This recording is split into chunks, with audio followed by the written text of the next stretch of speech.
So I sent this email to this platform once, okay? And I didn't get a response back. I thought, okay, well, maybe their application form doesn't work. So I tried it again. This time I used a different email. And yet again, I didn't get a response. So I'm just kind of scratching my head. Well, a couple of weeks later, I finally get a response back. And it was kind of a weird response, like something along the fact of, I see that you had this. We're sorry it's so late. Do you have any questions? I was like, yeah. So I responded back to them. They didn't bring anything back. And so that's actually who we're going to be talking about today. This very platform known as ListenUp Indie Pub. So if you're self-publishing an audiobook and you're curious about other platforms, and you might have heard of ListenUp Indie Pub, then you're going to want to make sure you stay tuned to today's podcast. What's happening? It is a glorious day in beautiful Columbus, Ohio here, episode 81 of the Self-Publishing with Dale podcast. And I'm just tickled to death you took a little bit of time out your day to spend a little bit of time with me to talk about one of my favorite things in self-publishing books. And, look, publishing books is not something that's going to be easy at first. If you're new to this business, you're going to feel very overwhelmed. And I'm hoping that by you tuning into things like my podcast or my YouTube channel, plug, that you can learn what you need to, so that way you can do what you have to in order to become published. I obsess over the things like self-publishing, so you don't have to. That way you can kind of cherry pick the information that you get from me. But today is going to be one of those ones I need you to pay closest attention to, because publishing audiobooks should definitely be something in your business plan as a self-publisher. You can publish ebooks and print books rather easily, but there's a little bit more of a barrier of entry when it comes to publishing audiobooks.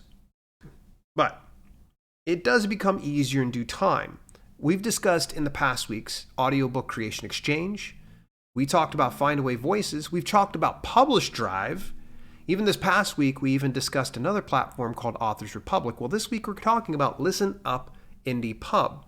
Now, I don't say ListenUp Audiobooks because, believe it or not, that's actually the retail-facing platform to where people can actually buy from them. So this is kind of a neat thing that an audiobook retailer is the interface for readers to come buy from.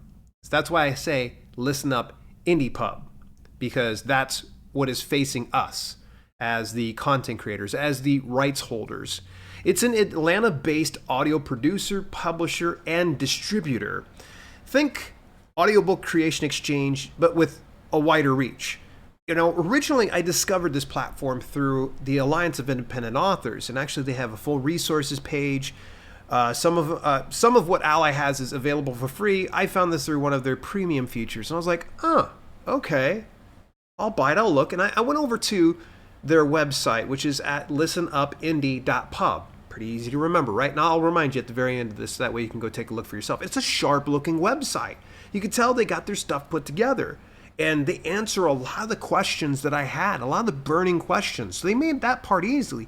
And on Ally, there's something they call called the Watchdog Service. The Watchdog Service vets all these different types of service providers out there, and it just so happens that ListenUp Indie Pub actually has an excellent rating, and they're also a partner of Ally. So that means that not only did they pass with flying colors on being vetted as being good and ethically driven and having you in mind, but also that they've invested in being a partner with them. So on their main landing page, they boast the fact they've worked with Hatchet Audio, Penguin Random House Audio, Harper Audio, Macmillan Audio, Dreamscape Audio, Recorded Books, and Audible.com. So all that to say, they're flexing on the fact that they've worked with these larger companies. So that's really cool. That's awesome. That means you're going to be in good hands, right? They essentially act as a bridge between right holders and their voiceover talent. Now, I've kind of expressed what is rights holder. Rights holder is if you've written the book. If you own the copyright to it, you're a rights holder. Instead of me saying an author and voiceover talent, it's easier to kind of remember. It's the rights holder and the voiceover talent. They say this: after you send us your project and give us some thoughts on your ideal narrator, our professional casting director will find the best voices and send you 3 audio samples to choose from. You always have final say in who tells your story. That's pretty cool. So at first, you're looking at this and you're going, oh, wait a second. I got to get a narrator through them. Okay, yes and no. You're actually, and I'll discuss this in just a second here. Here's how the process works. They actually have an application. When you go over to, again, I've said the website before, but I'm going to say it again, ListenUpIndie.pub. Okay, when you visit that, you have the application, and one of them is, I want to create an audiobook. You end up clicking that. It'll whisk you on over to their application form. You put in your name, the email, the phone number, project title, word count, synopsis, your ideal narrator, and some miscellaneous stuff. Good to remember this here, folks. You keep 100% of your audiobook rights. Now, even though they're going to play matchmaker with the folks that they have in-house, the voiceover talent. Voiceover talent is you're just going to pay them to do it for them. And then you keep the rights to the audiobook material. And they give you the MP3. You can take it wherever you want. If you want to stay through them and distribute through them, that's great. Now, the other option that you have when you want to put an application, let's say you're like, you know what, Dale? I've already got the book done. I got it done elsewhere. I really want to use them for distribution. They have something with an option of, I have an audiobook that I want to distribute. Pretty easy, right? You put your name, you put your email, your phone number, the project title, the project language, and other miscellaneous stuff. Now, this is the option that I used that I was kind of referring to back at the very beginning of this podcast, in that I filled that out. I was like, okay, I got some stuff. And when I filled it out, no response. We're talking like months. Months go by. Nothing. So I went and did it again. This time, nothing happened. Until a couple weeks later. And then the person comes back, and they were very friendly. It was like a nice email. It wasn't like, you're bothering me. It was, hey, I'm so sorry. We tried to get on top of this. Our apologies. Like, what kind of questions do you have? And I came back with those questions and got radio silence in the meantime. And here's the thing that sucks, is they have no social media presence whatsoever. I've gone to track them down over places like Twitter and elsewhere, and it seems like it's just a ghost in the machine. Like they have something there, but no one's running it. So this right is just mildly infuriating to me. If you're going to have something available like an application form, you need to stay on top of this. All right. I'm going to share my gripes towards the end. I don't want to spoil everybody's opinion on ListenUp, and I do have high hopes for them because of their distribution, because they actually have retail distribution to Audible, iTunes, audiobooks.com, Findaway, which I just believe if you're going to use Findaway Voices, just go to Findaway Voices. You don't need ListenUp for that. I'm hoping, crossing my fingers, it's not like Authors Republic where it's an all or nothing type thing. Love to have it to where I can actually select the things that I want and leave the other things off. The other ones are Downpour, Libro.fm, Bandcamp, and ListenUpAudiobooks.com, something I briefly had mentioned. They actually have their own retail space. So we're going to kind of put a pin in ListenUpAudiobooks.com for just a moment. The other distribution avenues they have is Library, which is Overdrive, Hoopla, again, Findaway Voices. If you're using Findaway Voices, you're going to get Hoopla, Overdrive, all that kind of stuff, but it's whatever. There's other miscellaneous things, and one of the things I noticed is they actually have giveaway codes so you can get some more reviews. That's great. So they know that if you are not going to publish exclusive to Audiobook Creation Exchange, that you sacrifice the ability to get promotional audio codes.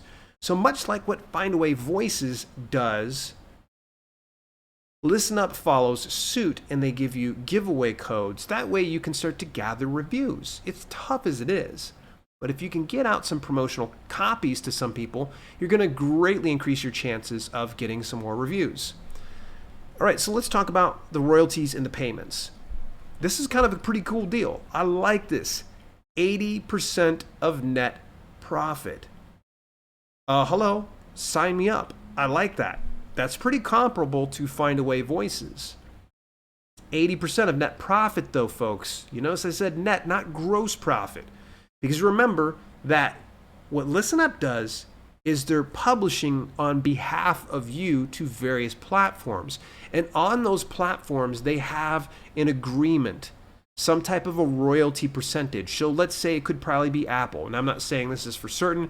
Maybe they're distributing there and they're getting a 45% agreement like they do through Findaway Voices.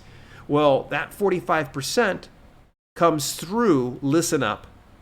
ListenUp gets their 20%, and you get the 80% of that 45%. Hopefully that's clear. The best deal by far is through ListenUpAudiobooks.com. Here's the part. This is one of my gripes, and I need to probably talk to Will Degas over there at Findaway Voices. When you distribute through Findaway Voices, you get 80% of the net profit. Through their own platform of Authors Direct, that's 80%. So you collect 80% of that 80%. Come on, really? ListenUp Audiobooks is going to give you 80%, period. End of story. That's it. 80%. So if you distribute your audiobook through ListenUp, you're getting 80%. You will not see that anywhere else. At least you don't see that there right now. That part I'm so excited about with ListenUp Audiobooks. Like, listen up. ListenUp needs to listen up. Come on now. Answer people. We are chomping at the bit to want to distribute to your platform. And when you offer things like this, to where if we distribute through you, we get 80% on your platform, you got my attention. Like, what more do you need? I got to kind of scratch my head and wonder, though, what's the organic traffic like? Is it kind of like lulu.com when you publish the book? It's not very much organic traffic and you just got to rely on sending the traffic over there. That's okay if so. Because I can send my newsletter subscribers there. I can send my followers on social media. I can send website traffic over to that direction. Either way, I'm getting 80 cents out of every dollar for an audiobook. That's unheard of. I want that. All right, so the payout method, I'm kind of gonna give a meh. It's a quarterly payout. They pay you out after the close of a quarter. Quarters work like this: January, February, March, April, May, June, and so on and so forth. So as soon as one closes out, they'll pay you after that quarter closes out. And they will only pay you for $50 or more. So there needs to be a $50 minimum threshold. You should hopefully be making $50 at least in 3 months. If not, you might be doing something wrong with your audiobook publishing. All right, I'm going to weigh in. I'm going to give you my final thoughts. Believe it or not, this episode's a little faster than normal because, for obvious reasons, I don't have more than what I can tell you externally because I haven't heard anything from them internally.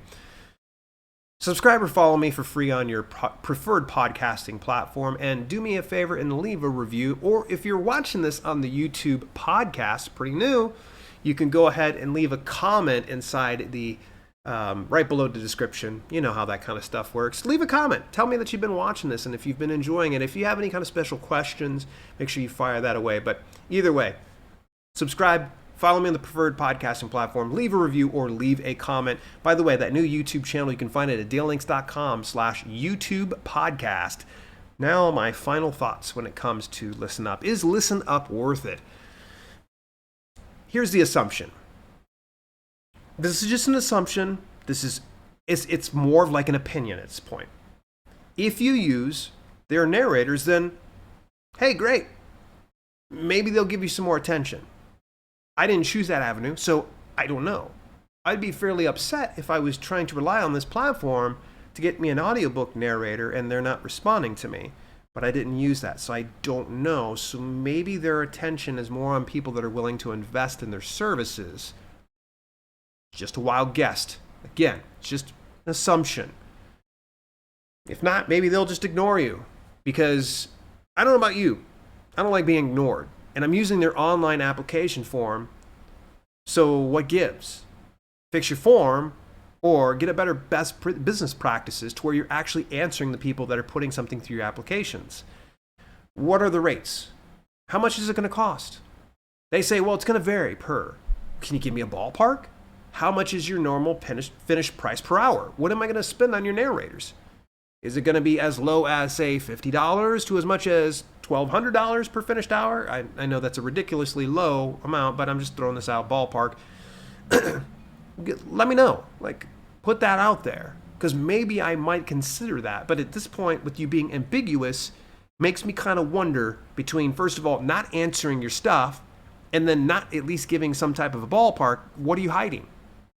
If you're a great company, you've been around for 15 years, and you've worked with these large trad pub companies, what do you have to lose? Okay, so what if you have $1,200 per finished hour? Great, tell people. So that way people can either A, decide if they want to stay with you, or B, they can move on.